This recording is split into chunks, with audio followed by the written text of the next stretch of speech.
Fala pessoal, tudo bem com vocês? Eu espero que sim.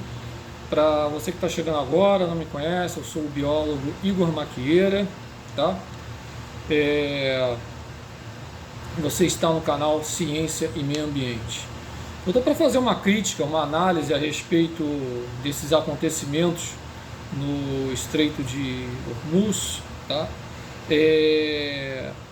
Mas bem focado na parte científica, tá? Por quê? Todo mundo demonizando o petróleo, isso vem há um tempão, né? E a casa caiu, tá? A casa caiu porque nas águas turbulentas do Estreito de Hormuz, o tráfego marítimo reduziu-se a uma marcha lenta, né, e agonizante. Justamente eu estou lendo aqui a crítica que eu acabei de colocar, né? Então estou transpassando para vocês. Então, cerca de 1/5 desse comércio mundial de petróleo passa por essa passagem, passa por esse estreito, tá? E quase metade do petróleo bruto destinado à Ásia precisa cruzar essas águas. Então, com essa escalada da guerra no Irã, as seguradoras aumentaram drasticamente, ou seja, a gente viu esse cenário todo acontecer e continua a ocorrer, né, com o petróleo hoje, dia 18 de março, chegou a um pico de $111, né, e depois caiu, agora não sei quanto está, posso até dar uma olhada aqui, né? Vamos dar uma olhada aqui, vamos ver. Atingiu de novo, até passou um pouco, né? $111,29. Aí tem todo o processo de especulação, a gente sabe disso, não vai mudar. Mas o que eu quero aqui é falar do CO2. Né?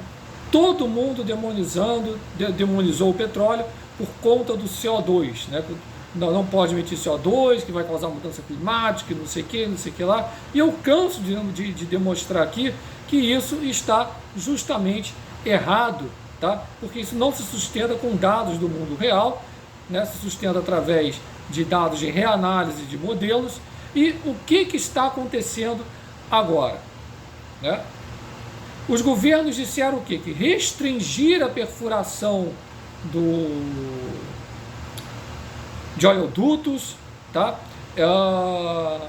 Aliás, restringir a perfuração doméstica e restringir a construção, de oleodutos em nome das emissões líquidas zero. Não pode ter emissão nenhuma, tá?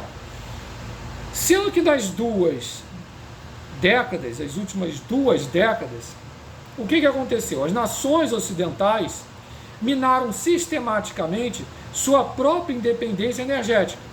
Impulsionados pelo alarmismo climático, os líderes, por exemplo, europeus, desmantelaram deliberadamente suas capacidades de produção interna.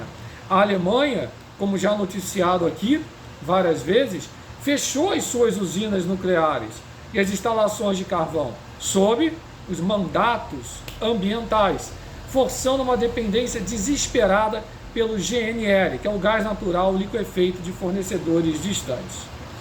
O Reino Unido abandonou reservas de petróleo e de gás no Mar do Norte, deixando bilhões de barris no subsolo para satisfazer as demandas dos ativistas e da loucura ambiental.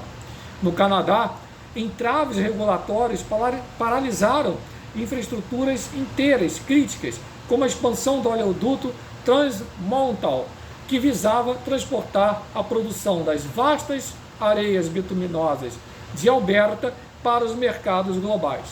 Essas decisões, todas bem enraizadas na narrativa que retrata os hidrocarbonetos como grandes vilões, corroeram a autossuficiência.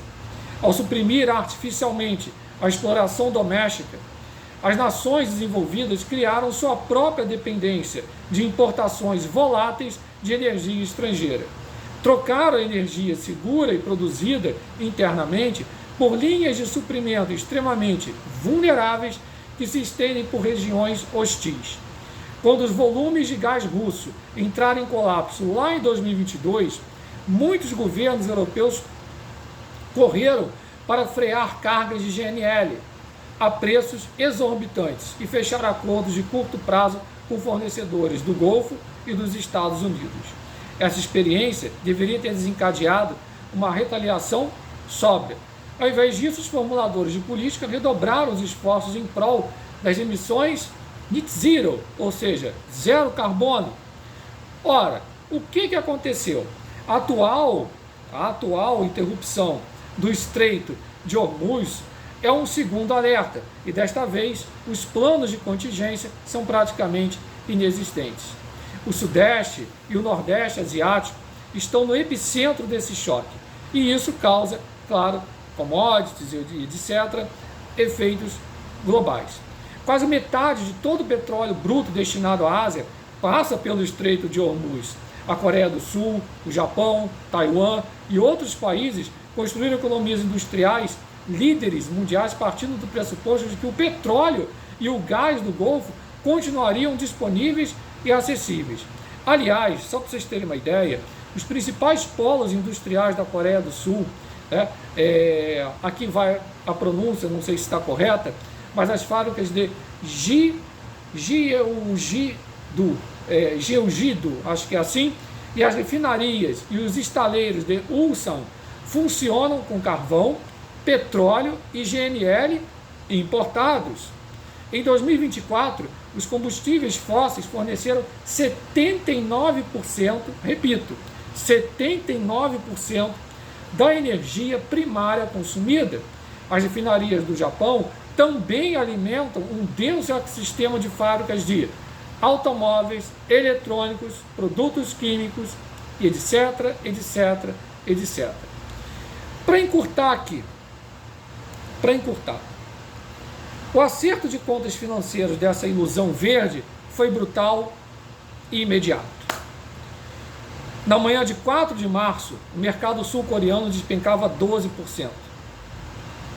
As ações sul-coreanas caíram mais de 10%, eliminando 430 bilhões de dólares em valor de mercado e atingindo a mínima em 17 anos em meio à escalada do conflito do Oriente Médio.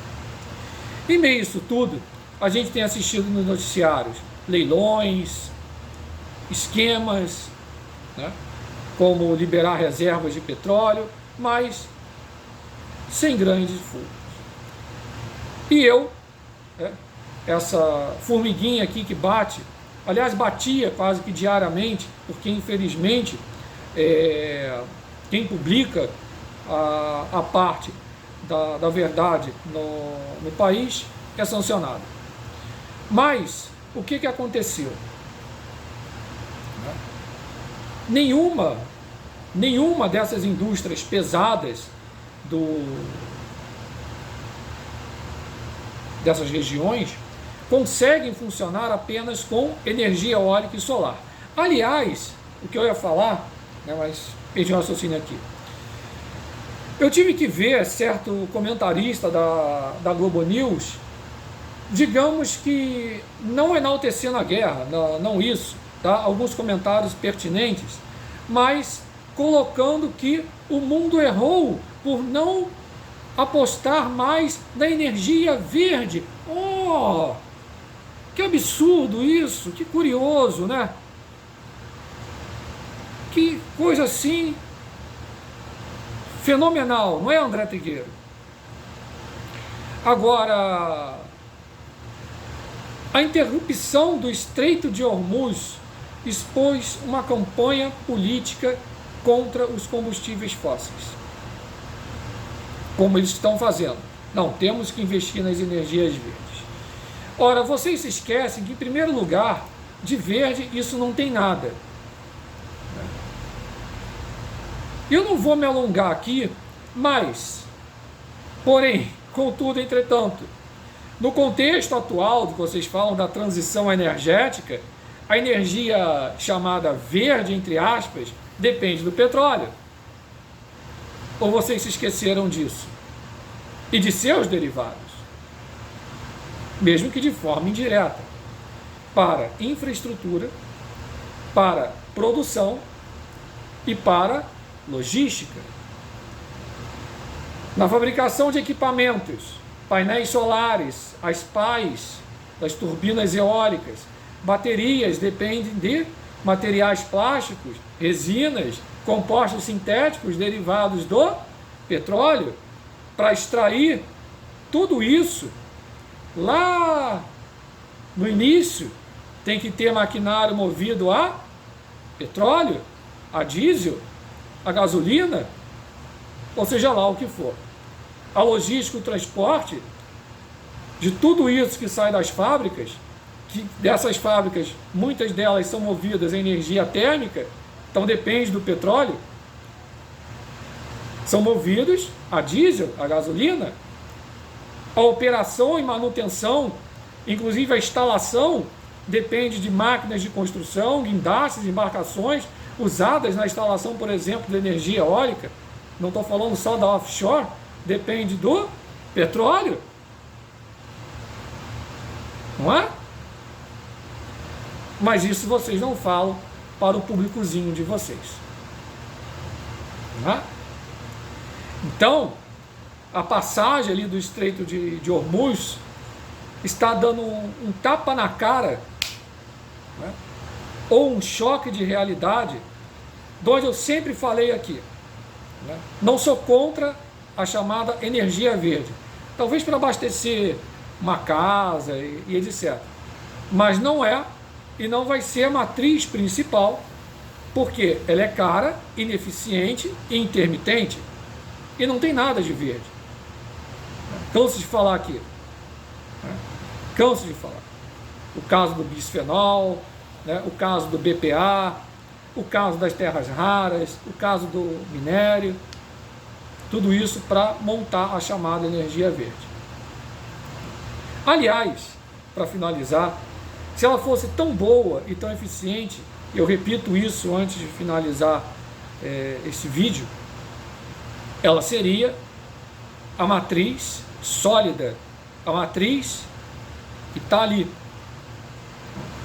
Mas não, 80 a 85% da matriz mundial necessita do petróleo. Não estou falando aqui em partes de poluição, enxofre, etc., que até nós caminhamos bem, né? Já estamos na norma Euro 6 para veículos a diesel, e vem o Euro 7 aí. Então essa crise expôs isso tudo.